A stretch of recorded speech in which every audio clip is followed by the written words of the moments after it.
Howdy folks, this is Meandering Mike in the Man Cave of Madness, and today is St. Patrick's Day, and this is a little special segment we're doing. It's our Green Day of Games. Notice eat, sleep, game, repeat. Game isn't green, it's St. Patrick's Day green. I'll even take a quick look over here. These are the special rules for my game collection. Yes, before you ask, yes, I have so many games. No, they're not like Monopoly. Yes, I do, in fact, need them all. And no, I have not played them all. And yes, I spent a fortune on them. And no, I do not have a problem. Well, actually I do. But in any case, so what we're doing today is I'm going to share with you in my collection the games that have green in the title. Now, this is not all of them. I was able to find all but 2 of them. I could probably find one more if I spent about another half an hour searching, and the other one would be very hit or miss, so I'm going to just go with what I got. Now, what I'm going to do to make this fun for you guys is I am going to show a small segment of the game cover, the box, whatnot, and you can try to guess, what is this game? What is the name of the game with green in the title? Now, it's not specifically about green things, green objects, green color of the cover. Now, some of these do in fact have green in the color of the cover and some do not. But they all have the word green somewhere in the title of the game. And I will present you a zoomed in subsection of the game cover. I'll give you a little chance to guess. I'll show that picture for a few-ish seconds. I don't know, 3 to 5, whatever. I'll be editing this all together, you know. And then I'll show you the actual game and give you a little bit of information on it. We probably will, at the end, maybe open up and unbox one of these. I'll save my favorite for the end. So, of course, you know, everyone's taste varies. And so what games do you have that are green, that have green in the title? And I'll tell you now, no, I do not have the Green Acres board game from 1963 or 5. If you remember the show, Green Acres. No, Green Acres is the life for me. I do not have that one. It will not be there. If any of you have that one, you are a master of old, family-style board games, but I don't have it. That one's not coming up. All right, so I am going to switch over to the mode where I'm going to start zooming in and looking at these, and so I'll be back in a minute.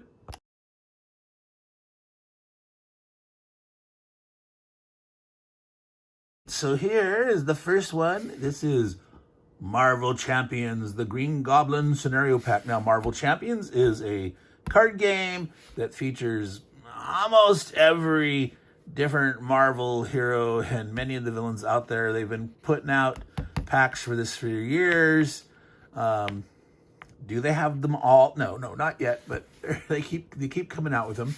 So if you like, sort of deck building style games, battle games with the Marvel heroes and villains and stuff, that's what this is. Marvel Champions Green Goblin Scenario Pack.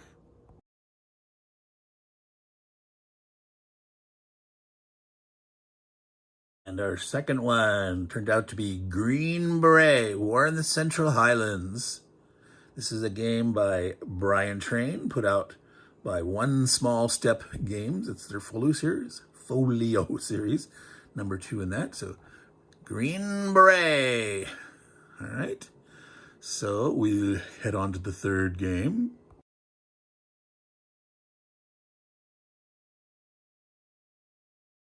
Right, folks, here we have Greenland, a survival game for 1 to 3 players. Yes, you can play it solo. This is the second edition of the game. This is from Sierra Madre game. It's by designer Phil Eklund. So it's set in 1200 AD Greenland. Can you survive the harsh conditions of Greenland?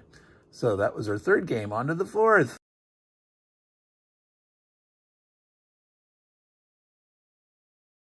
Right, folks, here we are. Game number 4 was in Strategy and Tactics magazine number 152. This is Case Green, the war for Czechoslovakia in 1938. So yes, a magazine game, Case Green. Very, very rarely gamed title. No, not a lot out there.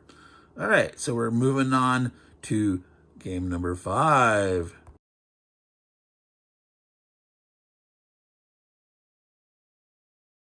And here, folks, we have Green Berets, Vietnam. This was in the magazine Modern War, number 18.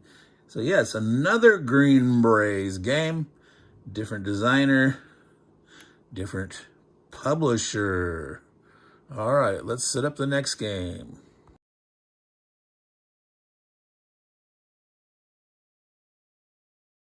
Here we have Warriors of the Green Planet. This is from 1976. Richard Jordan did this one. I'm not sure what it's an old Ziploc game. I'm not sure what the publisher was there. Let me double check that. I think it was just self-published. Copyright Richard R. Jordan. That's all I find on both sides of it. So there we are. That was game number 6, I believe. So let's prepare for game number 7.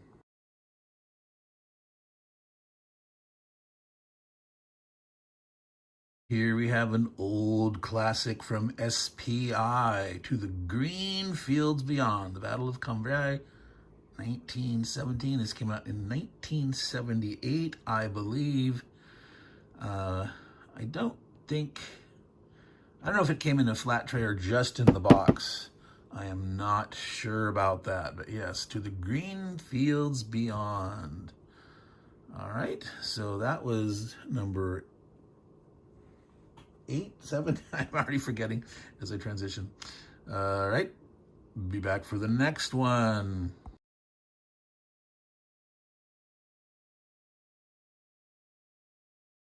So this one is Mind War from the Warriors of the Green Planet. So we had that previous game on the Warriors of the Green Planet as part of a trilogy. And this is another one. I only have 2 of these, and they both have green in the name, Mind War from the Warriors of the Green Planet. And this one does say the publisher, Fact and Fantasy Games. All right, the other one didn't, I mean, maybe it did buried somewhere on the inside, but not on the cover. So previous one was 7, this is 8. All right, so let's prepare for game number 9.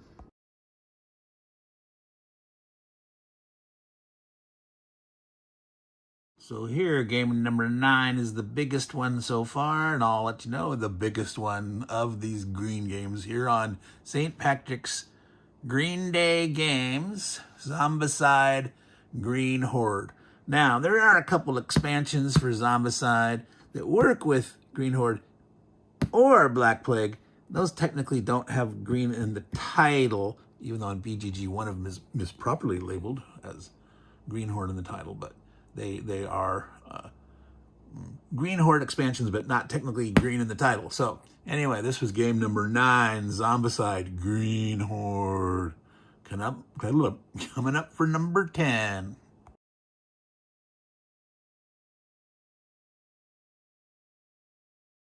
And here we go. Green Hell, Burma, 1942 to 1945. This is in World at War magazine, number 28. Green Hell. Now we have 1 game left. It's actually 2 games because they have 2 copies of the same game. But last one coming up. Can any of you guess? Here it comes.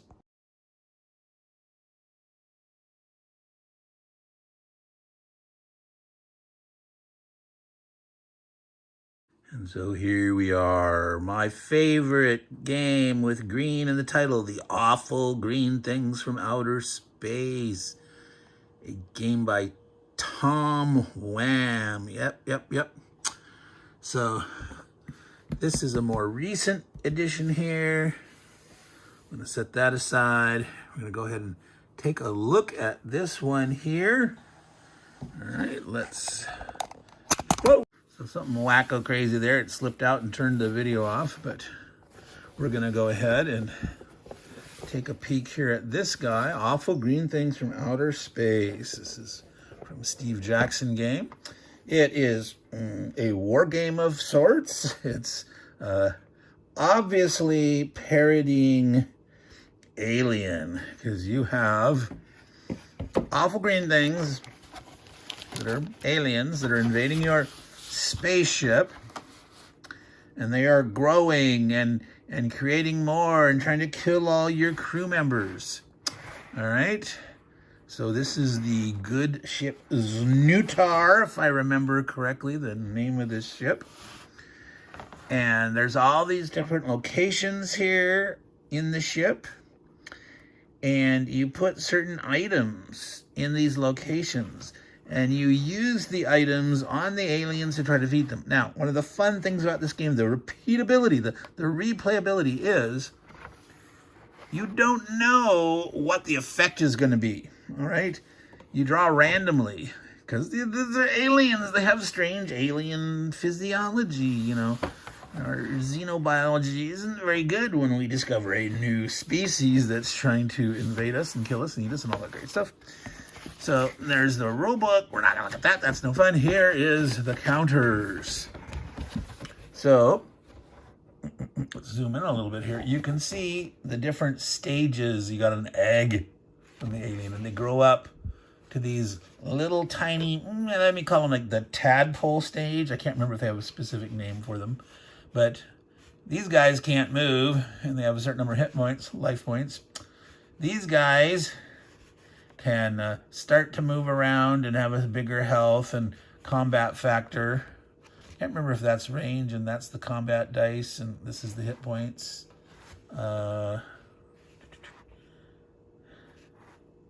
then, so they've got, I guess, this stage grows to this stage and then that stage, I think. I do not remember exactly. Here's the big naughty guys. This is the ultimate adult Nessie stage.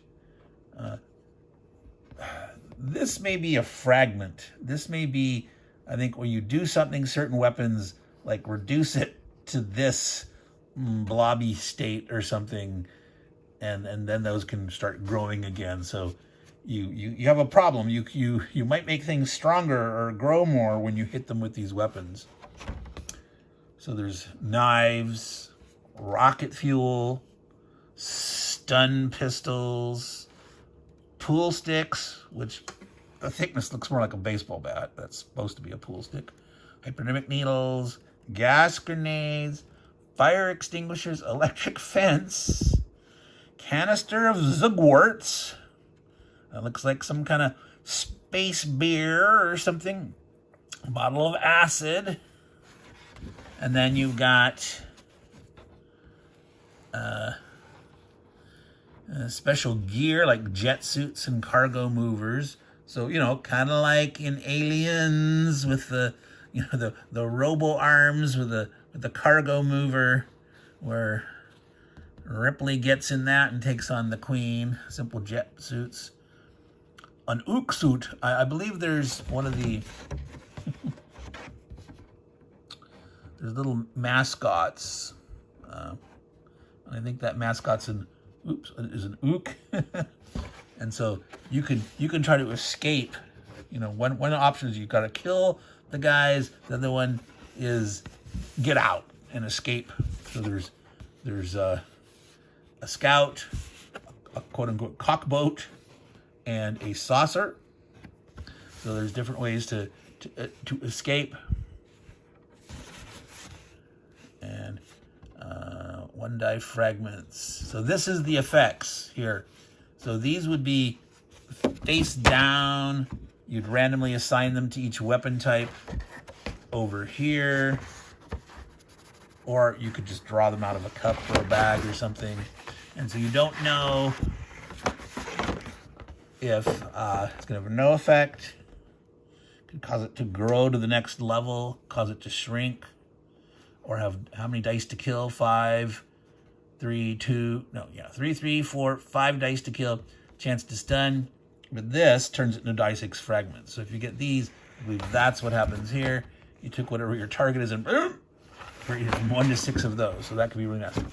So, nice simple game, single-sided counters, map here, aliens, interesting weapons that what they will do will vary from game to game, so that's nice and replayable. You do not know for certain. So, I think there are some special rules for some of these characters that can do some special things. Because there are places like sensors, fuel pods, and things like that. Like that's what kind of rocket fuels are. But I think there's something else where sometimes you might have to fuel up the ship or something. I don't remember. But it's been a while since I've played it. But so I'm not going to go and look at it. It's 16 pages of rules, but it's a lot simpler than that. There's designer's notes. There's some like optional rules, a playthrough. There's a thing like you can do it after you escape. You can roll to see what happens to you as you exit this Nutar. And there are, of course, cute pictures, the artwork in here and stuff. So I ended up Meandering Mike, oh, this is the cartoon, the voyages of the exploration ship to Nutar. So a couple pages of that. So it is very easy to play this game, something that you could play with your wife, your kids, or your husband. I mean, I'm not going to assume. The vast majority of my viewers are male. It used to have a lot more female viewership, about 40%.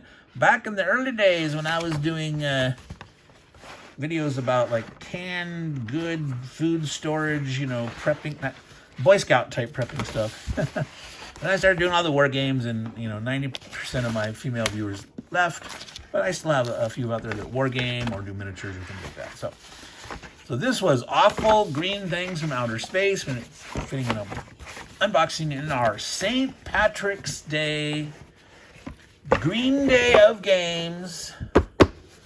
So quick repeat of the list. How many were you able to guess from the covers from the zoomed in part? I would guess that some of you got maybe a third to a half. Many of you may have only got 1 or 2, and some of you will have gotten 0. It's totally possible to from the little, just the little part that you might not have gotten any. But so we had Awful Green Things. I'm gonna zoom back out a bit. We had Green Hell Burma from World at War magazine number 28. Oh, we got this big heavy Zombicide Green Horde. It's a standalone Zombicide game. You can play it by yourself. It's compatible with Zombicide, Black Plague, and technically you could make it work with any of the Zombicide games. Let's see, we had Greenland. We had, the very first one we did was Green Goblin Marvel Champion Scenario Pack. The Green Goblin. We had To the Green Fields Beyond, World War I, Battle of Cambrai from SPI. We had another in the trilogy, Warriors of the Green Planet. All right, that went with the Mind War, Warriors of the Green Planet. We had Green Berets, Vietnam, Modern War, number 18. Our very first one we showed was Green Berets from Brian Train, War in the Central Highlands, One Step Games, and Case Green, the War for Czechoslovakia in 1938, Strategy and Text Banking, number 152. This was about probably 1993, 4, I don't know. You can see a copyright on that map there. It looks like 1992. All right, so folks, this was our special episode on St. Patrick's Day. By the way, remember there, sleep, game, repeat. And of course, before you ask, all those little things there. So you too can use this on people. If you have a large collection and you don't really want to explain yourself, you put that up on the wall and let people just know off the bat. That's your hobby. All right. So, Meandering Mike, Man Cave of Madness, thank you for viewing with us today, enjoying some little St. Patrick's Day celebration. I don't know if you're doing anything special or did anything special. A large number of you will see this after St. Patty's Day, because I still got to get this thing edited and it'll get out before St. Patrick's Day is over, but not necessarily a lot of you will see it. So, again, folks, remember, take care of your games and they will take care of you. Repeat.